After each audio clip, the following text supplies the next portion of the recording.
हिंद दोस्तों, आपको स्वागत है हमारे चैनल एस की क्लास गोपालगंज में। आज की वीडियो हम लेकर आए हैं कि बातचीत का सब्जेक्टिव टाइप क्वेश्चन। देखिए दोस्तों, बातचीत पार्ट से यानी कि जितना भी सब्जेक्टिव टाइप क्वेश्चन है हम इस वीडियो में कवर करेंगे। तो देखिए दोस्तों, सब्जेक्टिव से पहले कुछ 10 ऑब्जेक्टिव है, उसको देखा जाए पहले। तो देखिए दोस्तों, इसमें क्या पूछा गया, बातचीत शीर्षक निबंध के निबंधकार कौन है। दोस्तों यह सभी वीवीआई ऑब्जेक्टिव क्वेश्चन है। तो देखिए, बातचीत शीर्षक निबंध के निबंधकार बालकृष्ण भट्ट हो गए।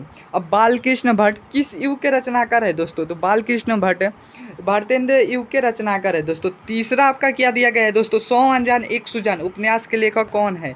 तो देखिए दोस्तों, 100 अनजान एक सुजान उपन्यास के लेखक बालकृष्ण भट्ट है। आर्ट ऑफ कन्वेंशन कहाँ के लोगों में पाई जाती है दोस्तों, यह सब्जेक्टिव में भी आपको पूछता है। आर्ट ऑफ कन्वेंशन कहाँ के लोगों में पाई, तो यह यूरोप के लोगों में पाई जाती है दोस्तों। 5 नंबर क्वेश्चन की बात करें तो इसमें क्या पूछेगा, बालकृष्ण भट्ट ने किस पत्रिका का संपादन किया था दोस्तों। बालकृष्ण भट्ट ने प्रदीप पत्रिका का संपादन किया था। किसका, प्रदीप, इसका राइट ऑप्शन। देखिए 6 नंबर क्वेश्चन की बात करें तो इसमें क्या पूछा गया, बातचीत के माध्यम से बालकृष्ण भट्ट क्या बतलाना चाहते हैं।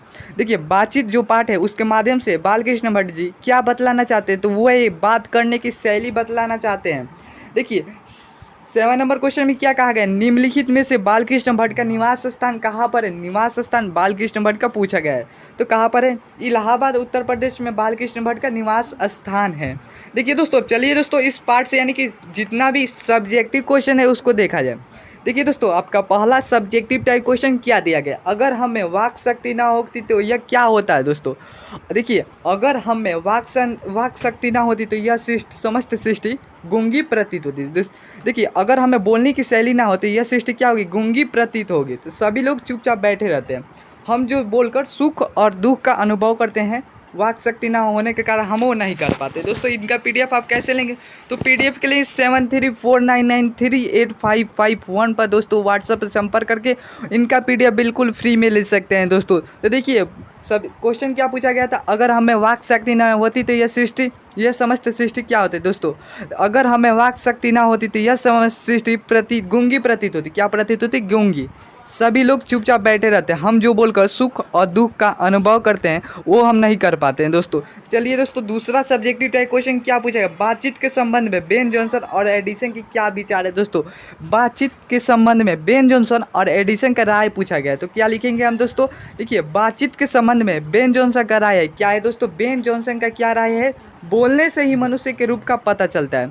क्या होता है, बोलने से ही मनुष्य के सही रूप का पता चलता है। ये बेन जॉनसन का क्या राय है, बोलने से ही मनुष्य के सही रूप का पता चलता है।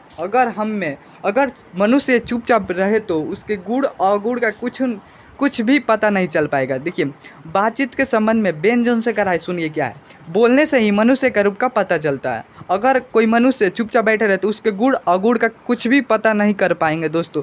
देखिए, एडिसन का आप क्या राय, देखिए एडिसन का राय यह है कि असल बातचीत सिर्फ 2 व्यक्तियों के साथ होती है, कि सिर्फ 2 व्यक्तियों के साथ हो सकते हैं, जिसका तात्पर्य यह हुआ कि वो एक दूसरे से दिल, देखिए जिसका तात्पर्य यह हुआ कि अगर वहाँ कोई तीसरा व्यक्ति चला जाता है तो वो फिर दिल खोलकर बात नहीं कर पाते। असल बातचीत सिर्फ 2 व्यक्तियों के ही साथ हो सकती है। किनका राय है, एडिसन का राय है। देखिए, अगर वहाँ कोई तीसरा व्यक्ति आ जाता है तो फिर वो बातें खुलकर नहीं हो पाती है दोस्तों। तो चलिए दोस्तों, आपका आर्ट ऑफ कन्वेंशन क्या है। देखिए, तीसरा आपका सब्जेक्टिव के टाइप क्वेश्चन है दोस्तों, यह हमेशा बिहार बोर्ड 12वीं में पूछा जाता है दोस्तों।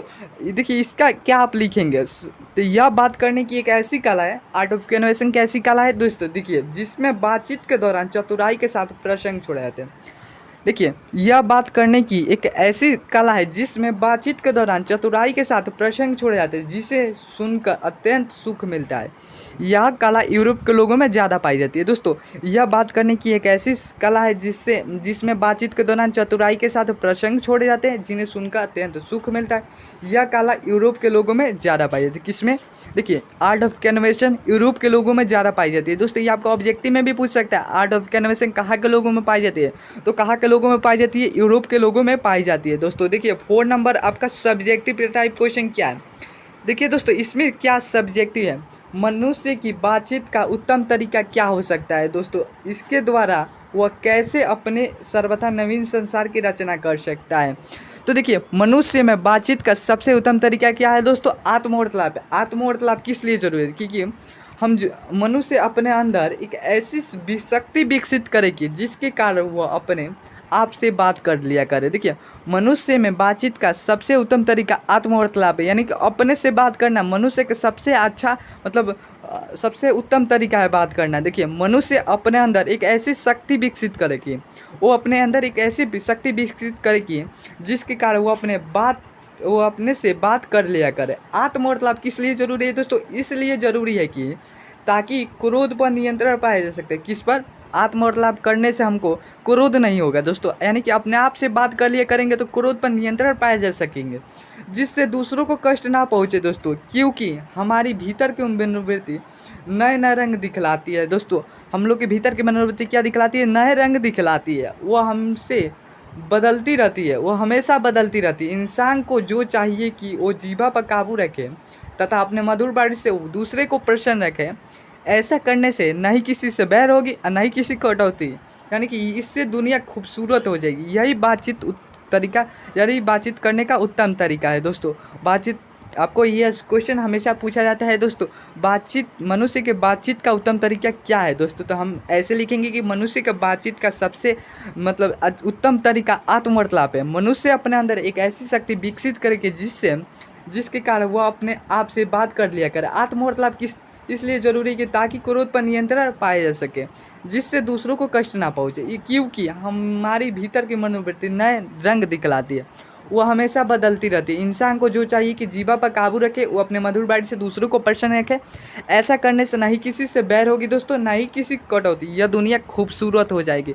यही बातचीत करने का क्या हो उत्तम तरीका है, यानी कि सही तरीका है दोस्तों। तो चलिए दोस्तों, 5 नंबर यानी देखिए, इसमें व्याख्या करने का अगर ऐसे दिया गया होगा, देखिए, यानी कि हमारी भीतर मनोवृत्ति नए रंग दिखलाती है। वह प्रपंचको संसार का एक बड़ा आईना है, जिसमें जैसी चाहो वैसी सूरत देख लेना कोई दुर्घट बात नहीं है दोस्तों। तो आप कैसे लिखेंगे दोस्तों इसका? देखिए, यह बिल्कुल आसान है। व्याख्या करने के लिए गए तो सबसे पहले आप इतना तो जरूर लिखिएगा कि प्रस्तुत पंक्ति, यानी कि जिस पार्ट से जो उनके लेखक है और जिस पार्ट से लिया गया है। तो देखिए दोस्तों, हमारे भीतर मनोवृत्ति नए नए रंग दिखलाती है। वह प्रपंचो संसार के एक बड़ा आईना है, जिससे जैसी चाहो वैसी सूरत देख लेना कोई दुर्घट माते हैं।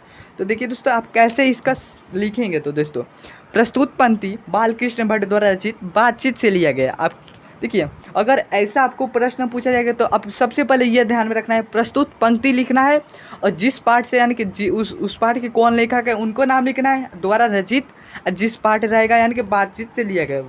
ठीक, मनुष्य की भीतरी मनोवृत्ति प्रत्येक क्षण नए नए रंग दिखलाती है तथा उसमें नए नए विचार आते हैं दोस्तों। मनुष्य के भीतर की मनोवृत्ति नए नए रंग दिखलाते हैं तथा उसमें नए नए विचार आते हैं। वह इन प्रपंचों से पूर्ण संसार का एक बड़ा आईना है, जिससे ऐसी घटना को भी देखा जा सकता है जिससे घटित होने की भी आशा भी ना हो दोस्तों। अर्थात हमारी भीतर मनोवृत्ति हमें संसार के समस्त अच्छे बुरे कार्यों में अवगत कराती है दोस्तों, तब तक उसका गुण प्रकट नहीं हो। देखिए, अब बिल्कुल आसान है दोस्तों। ये आपका सब्जेक्टिव में कम से कम, यानी कि इसमें 2 नंबर का पूछता है। ये आपका सब्जेक्टिव जो दिया गया है, प्रस्तुत पंक्ति बालकृष्ण भट्ट द्वारा रचित बातचीत से लिया गया। आपको ये इतना तो लिख लेंगे। ठीक, मनुष्य की भीतर मनोवृत्ति प्रत्येक क्षण नए रंग दिखलाती है, अर्थात उसमें नए नए विचार आते हैं।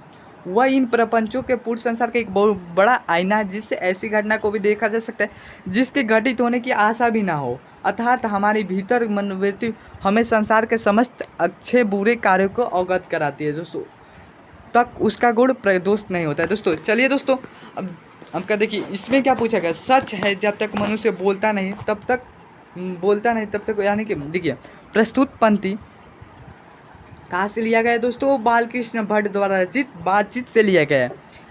ठीक, उसके निबंध के माध्यम से क्या बतलाना चाहते हैं दोस्तों? निबंध के माध्यम से यह बताना चाहते हैं, कौन? बालकृष्ण भट्ट जी निबंध के माध्यम से यह बताना चाहते हैं कि बातचीत ही एक ऐसा विशेष तरीका है जिसके कारण मनुष्य आपस में प्रेम से बात कर उसका आनंद उठाते हैं। बातचीत एक ऐसा तरीका है जिससे मनुष्य आपस में प्रेम से बात कर उसका आनंद उठाते हैं, परंतु मनुष्य जब वाचाल हो जाता है तो वो अपने जीभा पर काबू नहीं रख पाता है दोस्तों। देखिए, बातचीत तो करता है, पर जब मतलब ज़्यादा बोलने लगता है, वाचाल हो जाता है, तो वो अपने जीभा पर यानी काबू कुछ भी नहीं रख पाता है दोस्तों। यानी कि देखिए जो तो वह दोष है दोस्तों, जब वाचाल हो जाता है तो वह दोष हो गया, परंतु जब वही सलीके से यानी कि अच्छे तरीके से बात करता है से, तो वह गुण है, वह अच्छा गुण है दोस्तों। मनुष्य के चुप रहने से यानी कि कोई भी मनुष्य चुप रहेगा तो उसके हम गुण अगुण का कुछ भी पता नहीं कर पाएंगे। तो दोस्तों मनुष्य के चुप रहने के कारण उसके चरित्र का कुछ पता नहीं चलता है, परंतु जैसे कुछ ही बोलता है तो उसके वाणी के माध्यम से उसके गुण दोष प्रकट हो जाते हैं दोस्तों। जैसे मनुष्य कुछ बोलता है तो उसके गुण अगुण का कुछ भी पहले पता नहीं होता है, पर जैसे बोलता है तो उसके वाणी के माध्यम से गुण और दोष प्रकट होने लगता है दोस्तों। तो चलिए दोस्तों, देखिए दोस्तों, इस चैनल को प्लीज़ सब्सक्राइब कर दीजिए और चैनल मिलते हैं अगले वीडियो में। Thank you, thanks for watch. जय हिंद, जय भारत दोस्तों।